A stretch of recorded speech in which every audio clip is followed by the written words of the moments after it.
ក្នុងវីដេអូនេះយើងថយទៅក្រោយបន្តិចសិនយើងនឹងទៅសិក្សាអំពីការកំណត់លក្ខណៈផ្សេងៗទៅឲ្យទិន្នន័យរបស់យើង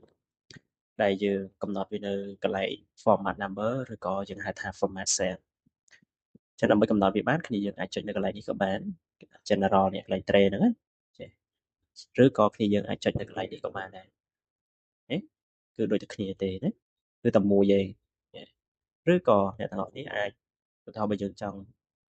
កំណត់លក្ខណៈឲ្យវានៅលើនេះក៏បានដែរគ្រាន់តែ select ទិន្នន័យដែលយើងចង់កំណត់មកតមកអ្នកនេះចុច mouse ស្ដាំទៅហើយយើងយកពាក្យថា format cell ចុចលើវាមកវានឹងមកកន្លែងហ្នឹងដូចគ្នាចំណុចទី1ដែលខ្ញុំចង់ប្រាប់អ្នកទាំងអស់គ្នានោះគឺកន្លែងកំណត់តោះទៅកន្លែងណាមុនគេដំបូងគេតទៅមួយនឹងលេខរៀងបែបនេះអញ្ចឹងគ្នាយើងឃើញលេខនៅកន្លែងនេះគឺលេខ1លេខ2លេខ3ចឹងទៅតែគ្នាយើងឃើញទិន្នន័យខ្លះគេចង់ឲ្យបែបនេះចេញទេ001អញ្ចឹង01ឬក៏001អីចឹងទៅវាធ្លាប់ឃើញទេដូចចេះ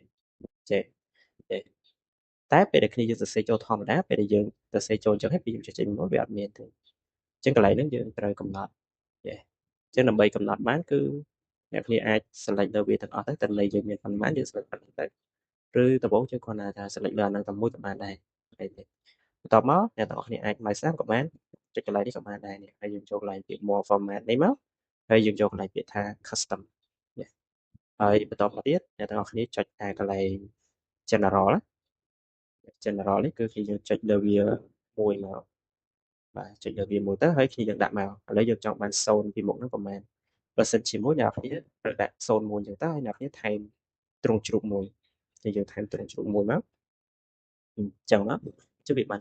01បើយើងចង់បាន02គឺអ្នកគ្នាថែមចង់បានលេខ2ខ្ទង់គឺយើងថែមទ្រង់ជ្រូក2អូខេប៉ុណ្្នឹងមកអញ្ចឹងវាលេខ0ហ្នឹងគឺវានៅរហូតនិយាយទៅខ្ញុំអត់យល់ទេមានន័យថាអញ្ចឹងឥឡូវខ្ញុំដាក់តែមួយសិនអញ្ចឹងបើសិនជាខ្ញុំដាក់តែមួយបែបនេះអញ្ចឹងពេលខ្ញុំចុចអូខេមកគឺយើងឃើញ01 01 02ប៉ុន្តែពេលដល់លេខ10នេះពេលដល់លេខ10វាបាត់0ពីមុខហ្នឹងបាទវាទៅជាឡើង10អត់មាន0 10ទេ09ហើយ10វាអត់មាន0 10អញ្ចឹងដើម្បីឲ្យវាចេញ0នៅខាងមុខមួយនឹងរហូតបានគឺអ្នកទាំងអស់គ្នាត្រូវតែបាទត្រូវតែមិនឥឡូវកុំឲ្យវាច់ខ្ញុំសិនលេចតិចទេស្រេចប៉ុណ្ណឹងអញ្ចឹងនេះយើងចូលមកកន្លែង custom នឹងមិញមកគឺអ្នកនរគ្នាត្រូវថែមកន្លែងនេះទ្រង់ជ្រូកមួយទៀតទ្រង់ជ្រូកនោះគឺជាខ្ទង់របស់លេខឲ្យវាមានប្រមាណខ្ទង់តំណាងឲ្យខ្ទង់ណាអញ្ចឹងបើសិនជាយើងដាក់ទ្រង់ជ្រូក2អញ្ចឹងទោះដល់លេខ10ក៏វានៅតែ0 10ដែរហើយបើសិនជាទិន្នន័យរបស់យើងដល់1000អញ្ចឹងក៏យើងត្រូវដាក់ទ្រង់ជ្រូក3អញ្ចឹងទៅអញ្ចឹងសង្ឃឹមតែគ្នាយើងតន់ចូលដល់ហើយខ្ញុំអូខេមកអញ្ចឹងទោះដល់10ក៏វានៅតែ0ហើយលេខ10ពីមុខដែរចុះបើយើងចង់បាន0ថែមមួយទៀតដូចគ្នាដែរគឺគ្នាយើង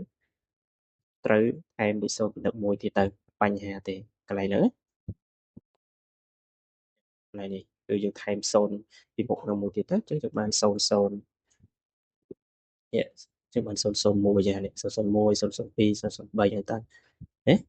បាទខ្ញុំចាប់ទាញមកយើងនឹងឃើញហើយយើងកន្លែងនេះយើងដាក់នេះមក serial មកអញ្ចឹងវា load ឲ្យ001 002 003ហើយដល់លេខ10នេះក៏វានៅតែ0010ដែរនឹងចំណុចទី1ហើយបន្តមកទៀតតទៅមួយនឹងអត្តលេខនេះគឺអត់អីទេអ្នកទាំងអស់គ្នាសរសេរពាក្យអក្សរនៅខាងក្នុងនឹងបានហើយគ្នាយើងគាត់ទៅដាក់001អញ្ចឹងទៅគឺអត់បញ្ហាទេអញ្ចឹងគ្នាយើងគ្រាន់តែចុច control មកហើយយើងចាប់ទាញទៅចាប់ទាញឲ្យអស់ទៅហ្នឹងហើយ sorry អូខេអញ្ចឹងគ្នាយើងគ្រាន់តែសេអញ្ចឹងហើយចុច control មកហើយអ្នកទាំងអស់គ្នាចាប់ទាញឲ្យអស់មកបន្តមកអ្នកនេះចុចចូលកន្លែងនេះយកពាក្យ fill serial ទៅអញ្ចឹងវានឹងឲ្យ serial របស់យើងធម្មតាហើយបើសិនជានេះពេលដែលវាដល់10នេះបើសិនជាគ្នាយើងចង់ឲ្យវានៅ002អញ្ចឹងដែរធ្វើដូចមិញណា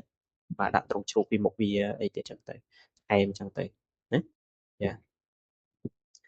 គាត់ថាបើយើងសរសេរអញ្ចេះសរសេរពាក្យអក្សរពីមុខចេះកន្លែង00នេះគឺអត់អីទេយើងអាចប្រើ general ធម្មតាបានតែបើយើងចង់ដាក់លេខ00ពីមុខបែបនេះគឺយើងត្រូវតែ custom វាណា custom ដូចមិញចឹងអូខេអាហ្នឹងគឺតកតងមួយនឹងលេខបន្តមកទៀតតកតងមួយនឹងថ្ងៃខែនេះក៏សំខាន់ដែរ បើសិនជាគ្នាយើងដាក់ខុសគឺអាចនឹងពេលដែលយើងចង់ format វាអត់កើតដាក់ខុសមិនទៅគឺមានន័យថានៅលើ Excel ដូចគ្នាយើងដឹងថា Excel មិនបង្កើតឡើងដោយខ្មែរយើងទេបង្កើតឡើងនៅសហរដ្ឋអាមេរិកអញ្ចឹងនៅសហរដ្ឋអាមេរិកគឺគេគិតចូលខែមុនខែហើយបានថ្ងៃហើយបានឆ្នាំតែនៅខ្មែរយើងវិញគេគិតអីមុនគឺយើងរាប់ថ្ងៃមុនទៅអត់អញ្ចឹងបើសិនជាគ្នាយើងច្រឡំតែអានេះឧទាហរណ៍ថាឥឡូវថ្ងៃទី24ចុះឥឡូវយើងដាក់ថាថ្ងៃទី25ចុះហើយខែ11ខែ11ឆ្នាំ1998យើងសរសេរចូលបានជាលក្ខណៈបែបខ្មែរណាយើងអាចសរសេរចូលបានប៉ុន្តែយើងអត់អាចកែវាឬក៏ edit វាឲ្យទៅជាស្អីផ្សេងទៀតបានទេកែមិនលើឧទាហរណ៍ថាឥឡូវខ្ញុំចុចចូលមកកន្លែងនេះហើយខ្ញុំចូលកន្លែងមក format នេះហើយខ្ញុំចូលមកកន្លែងពាក្យថា custom ឬកន្លែង date ក៏បានដែរហើយខ្ញុំចង់ឲ្យវាទៅជានេះអក្សរបែបនេះអញ្ចឹងខ្ញុំចុចលើវាហើយខ្ញុំចុច OK ឃើញវាអត់ទៅទេអ្នកនេះកំណត់វាអត់កើតទេព្រោះគ្នាយើងសរសេរចូលនេះគឺសរសេរលើសមានន័យថាតាមពិតកន្លែងបន្លោះនេះគឺខែអូខេវាកំណត់អត់បានទេតែអានេះគឺយើងកំណត់បានព្រោះអីអានេះខែ9ថ្ងៃទី23អត់ខុសទេអញ្ចឹងគឺគ្នាយើងចុចលើវាមកហើយយើងយកពាក្យថា more format យើងអាចកំណត់បានគ្នាយើងចង់កំណត់ចេញចេះក៏បានចេញទ្រង់ជ្រុងចេះដោយសារតែទិន្នន័យវាច្រើនអត់អស់ចឹងយើងចាប់ទាញឲ្យវែងមកឃើញទេយើងអាចកំណត់បានតែអានេះកំណត់អត់បានទេបើយើងចង់ឲ្យកំណត់វាបានយើងដូរវិញមកយើងដូរដាក់នេះថ្ងៃទី25វិញទៅហើយអានេះដាក់ខែ11វិញទៅឃើញទេអូខេចឹងកំណត់បានដូចគ្នាអូខេចុះម្ដងទៀតខ្ញុំចង់បញ្ជាក់ថាកន្លែងនេះគឺគ្នាយើងត្រូវពេលដែលយើងសរសេរដំបូងគឺសូមសរសេរខែមុនខែប្រហែលថ្ងៃទីប្រហែលហើយចាំយើងដាក់ឆ្នាំក្រោយបន្ទាប់មកចាំយើងទៅកំណត់វាចង់បដូរពីនេះពីថ្ងៃនេះមកមុខវិញតាមខ្មែរយើងអត់អីទេដូចអានេះអញ្ចឹងនេះឃើញទេសិតតែខែមុនខែ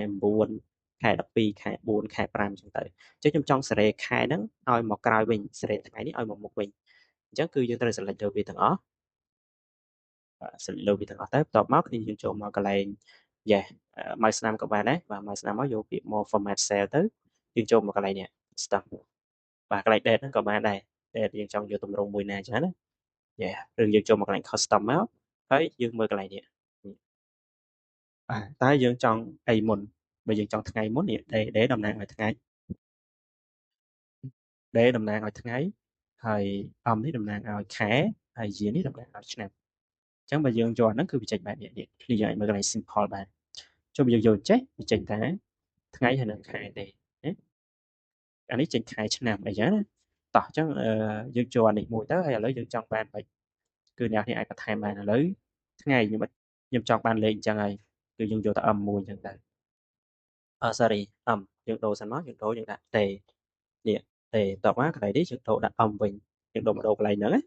កអាហ្នឹងមកដូរចឹងមកអញ្ចឹងថ្ងៃនេះខ្ញុំចង់បានមួយតែប៉ុណ្្នឹងឯងចង់បានតែលេខទេបើយើងចង់បានអក្សរគឺយើងថែមតេមួយទៀតថែមតេមួយទៀតមកនេះជាអក្សរឯងតាមនេះឃើញតែឥឡូវខ្ញុំចង់បានលេខចឹងដល់ថ្ងៃហ្នឹងថ្ងៃទី25តមកខែបើយើងចង់បានលេខអ្នកទាំងអស់គ្នាដាក់ M មួយទៀតមួយទៀតមកនេះវាចេញខែថ្ងៃទី25ខែ11ឆ្នាំយកប៉ុណ្ណឹងណាគឺ4ដើមតែបើយើងចង់បានតែកតុយ2ទេយើងអាចបន្ថយ2ទៅវាចេញតែកតុយឆ្នាំទេតែពីច្រើនអាហ្នឹងគឺគេប្រើពេញបែបនេះណាដើម្បីគេចេះអញ្ចឹងតម្រងនេះគឺយើងចង់ស្រឡាញ់តម្រងបែបណាគឺយើងអាចកំណត់នៅកន្លែងហ្នឹងបានណាបាទថែម ថែម day តាមហ្នឹងទៅវាកំណត់តាមហ្នឹងហើយយើងអាចចុច OK មកឃើញទេអញ្ចឹងវាដាក់ថ្ងៃមុនថ្ងៃទី25ខែថ្ងៃទី25ខែថ្ងៃខែឆ្នាំថ្ងៃខែឆ្នាំគឺតម្រងបែបរបស់យើងហើយអូខេមួយទៀតបើសិនជាអ្នកទាំងអស់គ្នាចង់កំណត់វាជាខ្មែរបានដែរទេ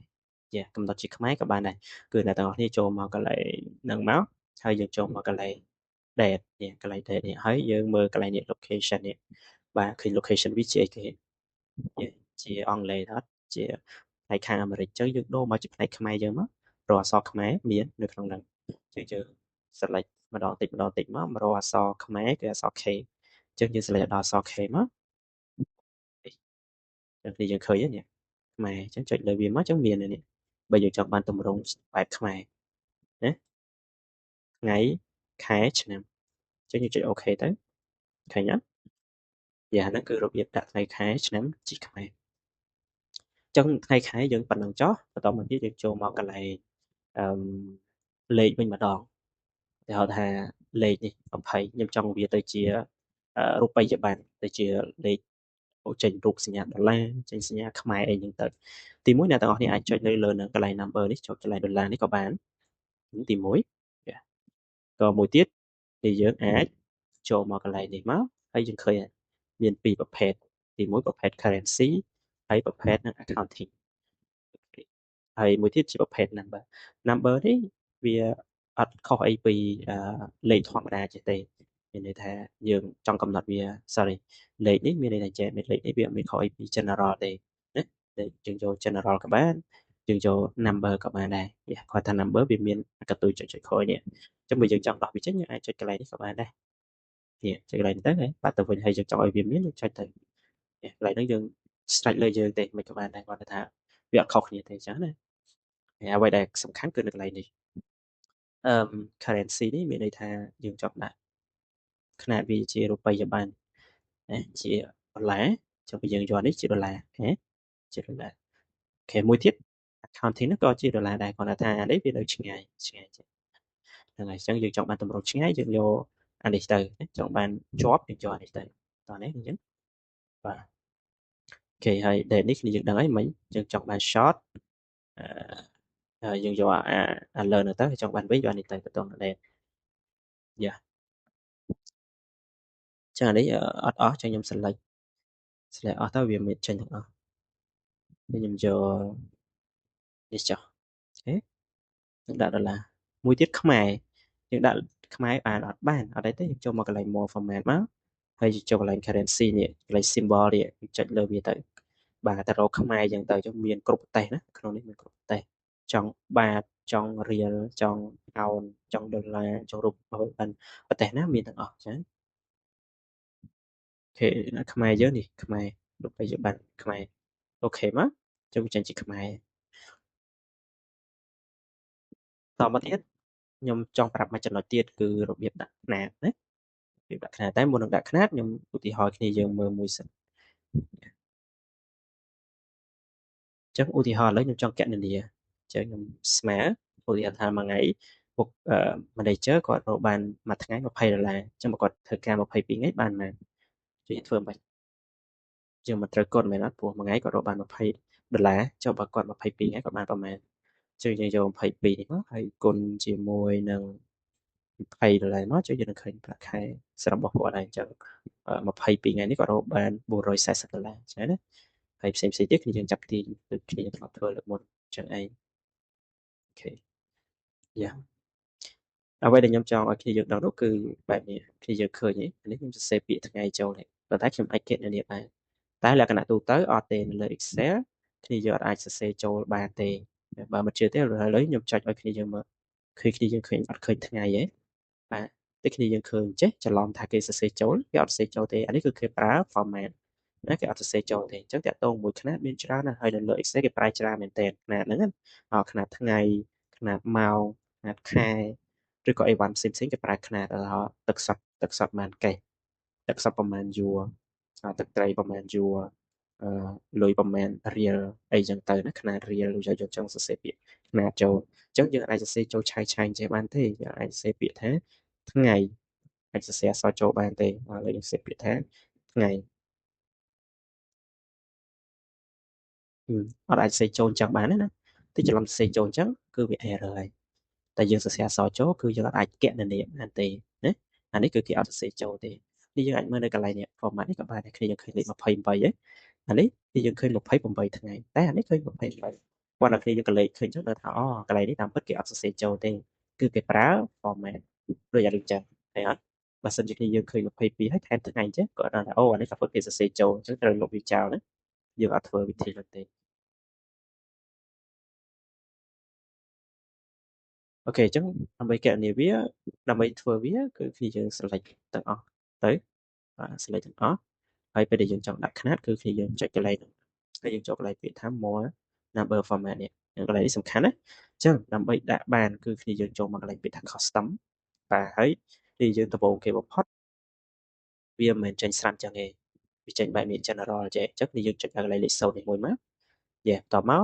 ចុចកន្លែងលេខ0ហ្នឹងបន្ទាប់មក type នេះកន្លែង type គឺគេយកដក clear មួយទៅ complete ដក clear ផងដើម្បីឲ្យវាចេញដក clear នៅក្នុងនេះដែរតែយើងអត់ដកទេវាជាប់នេះបន្ទាប់មកគឺយើងបើកថ្មីកណ្ដុរ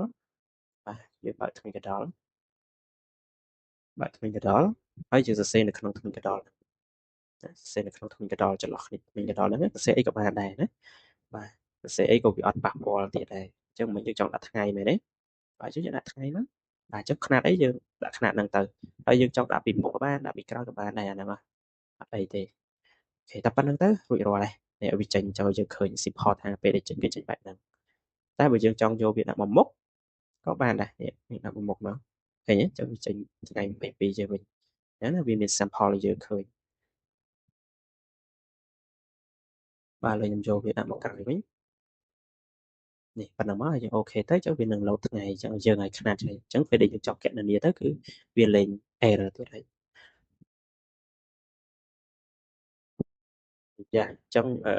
លំហាត់នេះដូចជាវែងមែនតើរៀងវែងឆ្ងាយដែរតែទោះជាវែងយ៉ាងណាក៏ដោយក៏វាអត់មានតាណាទៀតដែរនៅក្នុងកន្លែង format cell នេះអ្វីដែលសំខាន់គឺមានប៉ុណ្្នឹងដែរ